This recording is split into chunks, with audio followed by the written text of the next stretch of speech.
रात जगाता शिशु वसंत को, नव गुलाब दे ताली। तितली बनी देव की कविता, वन वन मूर्ति हिम्मत वाली। सुंदरता को जगी देखकर जी करता मैं भी कुछ गाऊं। मैं भी आज प्रकृति पूजन में निज कविता की दीप जलाऊं। Professor RP. सेठी जिन्हों का उर्दू विच तखल्लस कमाल, मेरे कलीग रहे। प्रोफैसर सेठी बहुभाषी दानश्वर सन, अंग्रेजी पढ़ाते सन, उर्दू च लिखते सन, हिंदी उन्होंने मादरी जबान सी, पंजाबी नाल उन्हों दा बड़ा मोह सी, पंजाबी पिछोकड़ भी सी उन्हों दा। पर बड़ा अफसोस नाल मैं कह रहा कि अज दे दिन का प्रोग्राम उन्होंने मेरे नाल बनाया सी ते मेरे तो इस दिन रिजर्व कराया सी भैन जी उषा की किताब रिलीज़ करने वास्ते, पर वो खुद ही लम्बे राही तुर गए। प्रोफैसर साहब की शायरी दे विच उर्दू भाषा वाली नजाकत, नफासत भी देखने को मिलती है। और उन्होंने कविता की खासियत यह है कि उर्दू वाली नजाकत के बावजूद उन्होंने कविता में दरबारी रंग नहीं, जिस किस्म का उर्दू शायरी च दरबारी रंग सानू नज़र आता है। देसी बोलियां वाला खुरदरापन, देसी बोलियां वाला कड़कपन, देसी बोलियां वाली सादगी भी उन्होंने शेयरों चों देखी जा सकती है। अपने पहले संग्रह की भूमिका च उन्होंने कहा सीगा कि बेमकसद शायरी मेरे लिए गुनाह वांग है। और इस संग्रह विचों कह रहे हैं, अपने 16वें संग्रह के विचों कह रहे हैं आबशार दे विच कि शायरी मेरे लिए इबादत वांग है। ते नाल वो ये भी कह रहे हैं कि हर इंसान जिहड़ा अहसास सूखम अहसास वाला कवि हुंदा आ, उहदा दिल आबशार वर्गा हुंदा आ। वो कहते जिस तरह पारे नूं, दर्द नूं, आंसूआं नूं ते पानी नूं रोकिया नहीं जा सकदा, इस तरह शायर के अहसासां नूं भी नहीं रोकिया जा सकदा। मैं देख रहा सीगा कि उन्हां दी गज़लां दे विच रुमानी रंग भी आ, बहुत सारियां गज़लां मुहब्बत बारे भी ने, समाजिक मुआशरे दीयां जिहड़ियां कुछ दिक्कतां ने जां समाजिक मुआशरे दे विच जो खामियां ने उन्हां बारे भी उन्हां दीयां नज़मां ने, दरबारी सत्ता दे दमन ते दाबे बारे भी उन्हां दीयां नज़मां ने। तो बहुत सारियां नज़मां जिहड़ियां साडे समाजिक दबावां के खिलाफ मनुखी मन दीयां चाहतां बारे ने। सो उन्हां दी मैनूं लगदा है कि उन्हां दी गज़ल दा कलेवर बहुत वड्डा आ। वो इक्को वेले भारती दर्शन परंपरा तो भी प्रेरणा लै रहे हैं ते नाल नाल जिहड़ियां दुनिया विच नवीं किस्म दीयां हवावां चलदियां ने उन्हां तो भी अपनी शायरी दे विच उन्हां दा रंग भी देखा जा सकदा आ। साडे कह सकदा कि मैं हरियाणे दे सुभाव मुताबक, खास तौर पर सिरसा शहर के सुभाव मुताबक उन्हां दी जिहड़ी शायरी आ वो बहुभाषी भी आ ते बहुत रंगी भी आ। धन्यवाद। ਅੱਜ ਜਿਹੜੀ पुस्तक ਦਾ ਵਿਮੋਚਨ ਹੋ ਰਿਹਾ ਹੈ, जी जी जी ਬਰੀਫਲੀ ਅਬਾਊਟ ਦੈਟ। जी जी जी जी ਅੱਜ प्रोफैसर सेठी साहब की किताब आबशार जो उन्होंने गज़लों का मजमूआ है उसका विमोचन हो रहा। इस संग्रह नूं उन्होंने समर्पित किया है अपनी जीवन साथन, अपनी शरीक हयात प्रोफैसर उषा शेठी के नाम। इस संग्रह के विच उन्हां दीयां गज़लां ही ने। तो मैं ये देख रहा सीगा कि इस संग्रह दीयां जिहड़ियां पहलियां दो नज़मां ने वो एक अपनी शरीक हयात नूं समर्पित है, तो दूसरी जिहड़ी उन्हां दी हैगी आ गज़ल उन्हां दे विच एक संकेत अपने मापियां दे बारे भी है, जिहदे च बहुत खूबसूरत शेर आ, बड़ा सादा शेर आ। सिर पे जब उठ गया बुजुर्ग का हाथ, तब लगा सिर पे आसमान भी था। सो इस संग्रह दे विच जिवें मैं पहला संकेत कर रहा तरल मुहब्बत दीयां सूखम अहसास दीयां कवितावां भी ने, समाजिक न्याय लई बहुत बुलंद आवाज़ भी आ, इंसानी मुआशरे बारे फिक्रमंदी भी आ, ते मनुखी होण दे जिहड़े वड्डे ते कदीमी सवाल ने उन्हां बारे भी उन्हां दीयां बहुत सारियां गज़लां ने। खास तौर पर मैं समझदा कि उन्हां दी गज़ल दा जिहड़ा मुहावरा आ दो गल्लां चों बहुत स्पष्ट ने। फैज़ अहमद फैज़ वांग उन्हां दी गज़ल दा जिहड़ा मुहावरा वो मुहब्बत दा आ, पर उन्हां दी गज़ल दा कंटेंट जिहड़ा रासी आ। इस तरह मैं देखदा कि एक थां तो ये लिखदे ने कि हर कोई बंदा अमीर नहीं हो सकदा। उन्हां दी जिहड़ी गज़ल दा क्राफ्ट हैगा, खास तौर पर उन्हां दी गज़ल दा जिहड़ा फॉर्म दा पक्ष आ वो बहुत सचेत ने उहदे बारे। और कई बार मैं देखदा हुंदा कि कई बार वो इक्को शब्द नूं ਵੱਖ-ਵੱਖ रंगां च ਬੰਨ੍ਹਦੇ ने, ਵੱਖ-ਵੱਖ जिहड़ी कैफियत मन की पकड़ते हैं इक्को शब्द राਹੀਂ। They were not only parents, they were real kind of teachers who have taught us to take every baby step in all the fields of life. उन्होंने जब से मैंने होश संभाला तब से मैंने ये पाया कि वो हर कदम पे जीना सिखाते थे हमें। वो सिर्फ चलना नहीं सिखाते थे, वो हमें ज़िंदगी को जीना सिखाते थे और ये समझाते थे कि कभी भी एस्केप नहीं करना। You have to face the world, you have to face the happiness and the harsh realities both in the same tone of life. कहीं चाइल्डहुड में कोई ऐसा इंसिडेंट जहां आप काफ़ी पैसिव हो गए और उन्होंने आपको एकदम से उससे उबारा हो, या कोई भी ऐसा इंसिडेंट जो है? चाइल्डहुड में तो मुझे ऐसा कुछ नहीं ध्यान आता, लेकिन जब मैं पढ़ती थी यूनिवर्सिटी में, तो एक बार ऐसा हुआ कि वो एमए प्रीवियस में मैं थी और मैं अंग्रेज़ी साहित्य से ही एमए कर रही थी जैसे पापा चाहते थे। तो मुझे ऐसा लगता था बीइंग कॉन्वेंट एजुकेटेड कि मुझे अंग्रेज़ी पढ़ने की ज़रूरत नहीं है, जिस तरह का हमारा सिलेबस है मैं वैसे ही कर लूँगी। और उसके फलस्वरूप क्या हुआ, कम पढ़ने की वजह से मैंने टॉप तो फिर भी किया, लेकिन my percentage was not as per his my father's expectations. And for the first time in my life, though he loved me a lot, I was his जान, एंड स्टिल ही सेड कि नहीं, मैं तुमसे बात नहीं करूँगा, तुमने मेहनत नहीं की। And that was the day when I learned working hard as a student, and I made him proud by getting the pass percentage in total according to his wish.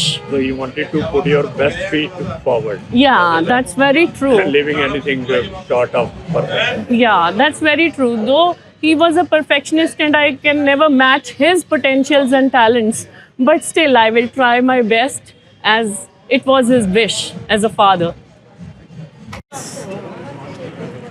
हमेशा जब भी कोई ऐसा समय आता था ज़िंदगी में उतार चढ़ाव का, तो हमेशा समझाते थे कि देख जीना भी एक सलीका है, देख जीना भी एक सलीका है, हमने मर मर के फ़न ये सीखा है। तो this is one of my favourite couplets written by my father, Professor R.P. Sethi Kamal. Thank you. बहुत अच्छे साथी मिले हैं, जिनमें से एक श्री आर.पी. सेठी, जिनको हम कमाल साहब के नाम से भी जानते हैं। बहुत ही जिंदा दिल आदमी थे और वो हमेशा मतलब इतने खुश नसीब थे कि हमेशा हर एक को उत्साह में लाते रहते थे। और उनके जीवन का जो फ़लसफ़ा था, उनकी शायराना जो बातें थी, बात बात में, हर शायरी में उस बात को सिद्ध कर देना, उनके ही एक सिद्ध हस्त थे। तो ऐसे आज के इस उनके पुस्तक विमोचन के समय, और उनको वैसे देखा जाए तो श्रद्धांजलि हमने पिछले टाइम में दी थी, आज भी मैं उनको नमन करता हूं। और मैं खुश नसीब हूं कि ऐसे सेठी साहब के साथ का कुलीग में रहा हूं, और सन 1971 में उनके साथ में आया था, और अभी जिंदा दिल तक मैं उनके साथ रहा हूं। बहुत बहुत शुक्रिया। उनकी यादें ताज़ा है। उनकी मैडम आशा जी के तो बात ही कुछ और थी। तो इसलिए इन दोनों शख्सियतों को मैं प्रणाम करता हूं, नमन करता हूं। Om Shanti. Sir, any of the good memories of Professor R.P. Sethi while you were his student? I consider myself privileged to be a student of Mr. R.P. Sethi Kamal. Initially, when I took admission in college, I heard about Mr. Sethi Kamal. So it was unbelievable that how a person can be a Kamal. But when I had an opportunity to interact with him or to have education from him, he was really a Kamal. One thing I remember that is, today is the auspicious day of Basant Panchami, and he taught me a poem of, about this and explained what is suffering. So it is really memorable, and I cannot forget that throughout the life. Thank you. देखो, मैं इन दोनों के लिए, मेरे लिए ये बहुत ही भावुक क्षण है। मेरी बड़ी बहन और मेरे जीजा बहनोई जो हैं आर.पी. सेठी, दोनों के साथ जीवन का जो जुड़ाव रहा है, रिश्तों की गरिमा बहन के साथ, और आज भी मैं उन्हीं संदर्भों को मंच से जीवंत करना चाहूँगी। आज जो बोलना है मुझे और बहुत कुछ कहना है। बाकी मैं ਤੁਹਾਨੂੰ ਬੀਤੇ ਵਕਤ ਦੀਆਂ ਜੇ ਗੱਲਾਂ ਦੱਸਾਂ ਤਾਂ ਸਾਡਾ ਜੀਜਾ ਅਸੀਂ ਉਹਨਾਂ ਨੂੰ ਕਈ ਵਾਰੀ ਅਸੀਂ ਪੰਜਾਬੀ 'ਚ ਕਹੀਦਾ ਸੀਗਾ, ਪਾਪਾ ਜੀ ਤੁਸੀਂ ਆਹ ਕੀ ਕਰਦੇ ਹੋ। ਤੇ ਉਹ ਬੰਦੇ ਨੇ, ਅਸੀਂ ਛੋਟੇ ਛੋਟੇ ਸੀਗੇ, ਸਾਨੂੰ ਅੰਗਰੇਜ਼ੀ ਵੀ ਸਿਖਾਣੀ, ਬੈਠ ਜਾਣਾ, ਲੇਕਿਨ ਅਸੀਂ ਉਹਨਾਂ ਦੋਨਾਂ ਦੀ ਅੱਜ ਕੱਲ੍ਹ ਉਹਨਾਂ ਦਾ ਜਨਮ ਦਿਨ ਸੀ ਜਿਸ ਵੇਲੇ, ਤੇ ਮੈਂ ਯਾਦ ਕਰ ਰਹੀ ਸੀ, ਮੈਂ ਕਿਹਾ ਵੀ ਇਹਦੀ ਭੈਣ ਸਾਡੀ ਦੀ, ਜੀਜੇ ਸਾਡੇ ਦੀ ਜਿਹੜੀ ਮੁਹੱਬਤ, ਉਹਦੀ ਜਿਹੜੀ ਕਹਾਣੀ, ਉਹ ਸਾਹੋਂ ਸਾਹੀ ਪਾਣੀ ਪੀਣ ਵਾਲੇ ਸੀਗੇ ਜੋੜੇ। ਐਸਾ ਜੋੜਾ, ਮੇਰੀ ਭੈਣ ਉਹਦੇ ਨਾਲ ਹਰ ਕਦਮ ਨਾਲ ਕਦਮ ਤਾਲ ਮਿਲਾ ਕੇ ਚੱਲਦੀ, ਉਹਦੀ ਮਾੜੀ ਚੰਗੀ ਗੱਲ ਨੂੰ ਵੀ ਯੈਸ ਕਰ ਦਿੰਦੀ, ਤੇ ਥੋੜ੍ਹੀ ਦੇਰ ਬਾਅਦ ਸਾਡਾ ਜੀਜਾ ਵੀ ਉਵੇਂ ਹੀ ਹੋ ਜਾਂਦਾ। ਅਸੀਂ ਸੋਚਦੇ ਵੀ ਇਹ ਕਿੱਦਾਂ ਦਾ ਇਹਨਾਂ ਦਾ ਪਿਆਰ ਹੈ। ਲੇਕਿਨ ਜ਼ਿੰਦਗੀ ਦੇ ਜਦੋਂ 20 ਸਾਲ ਗੁਜ਼ਰ ਗਏ, ਬੱਚੇ ਹੋ ਗਏ, ਵੱਡੇ ਹੋਣ ਲੱਗ ਪਏ, ਤੇ ਉਹਨਾਂ ਦੀਆਂ ਸਾਹਿत्यिक प्रतिभा जड़ियाँ सीगियाँ दोनों दियाँ, मतलब वहाँ से मैं सोचती हूँ कि उसका ज़िंदगी का एक अलग सफ़र शुरू हुआ मेरी बहन का, जब उसके बच्चे बड़े हो गए। वो जो साहित्यिक यात्रा उसने मेरे जीजा के साथ, बहन अपने पति के साथ प्रारंभ की, उस यात्रा में उसके कई पड़ाव आए।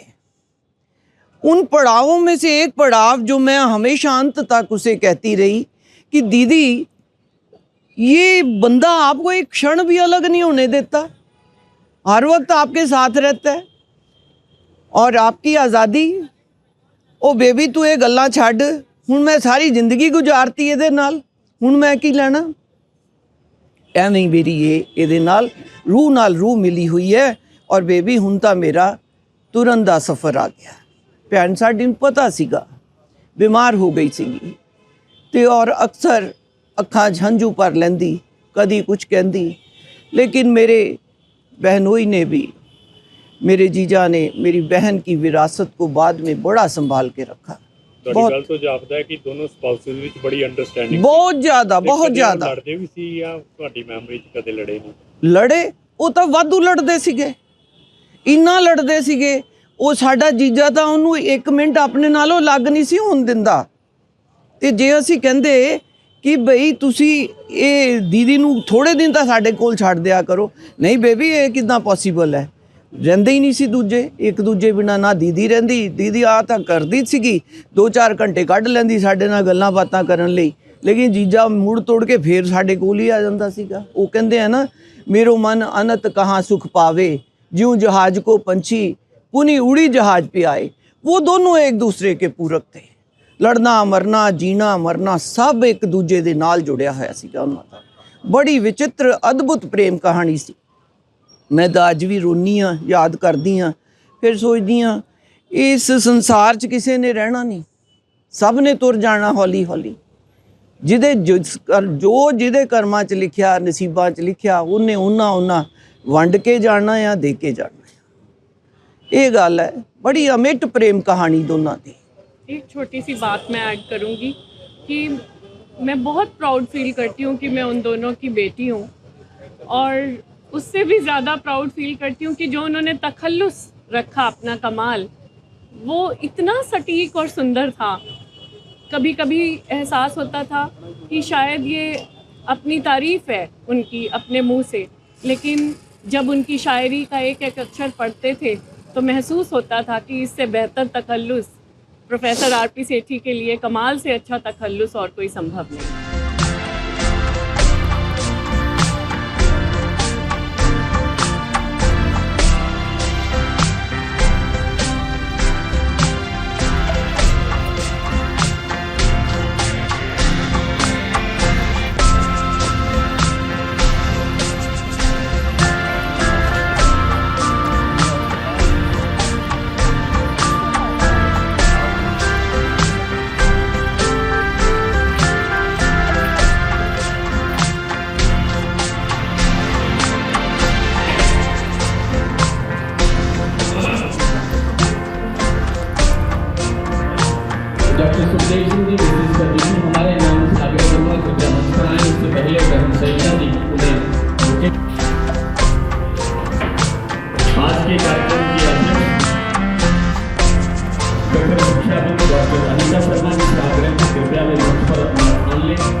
कृपया आसन ग्रहण करें या ज्वाइन करें।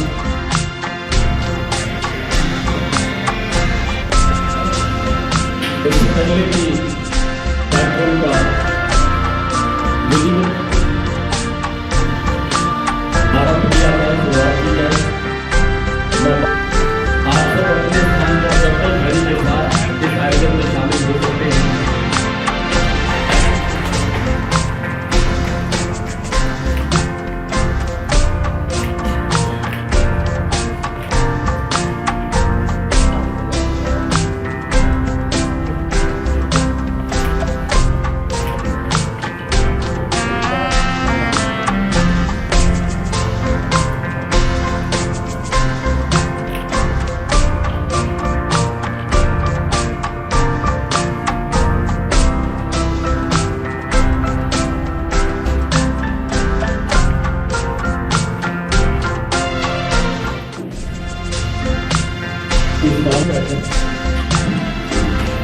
डॉक्टर सुखदेव सिंह जी भी हमारे बीच पधारे हैं, मैं उनका भी अभिनंदन करता हूँ। आज बहुत बड़ी बड़ी शिक्षा की हस्तियाँ हमारे बीच मौजूद हैं। मेरी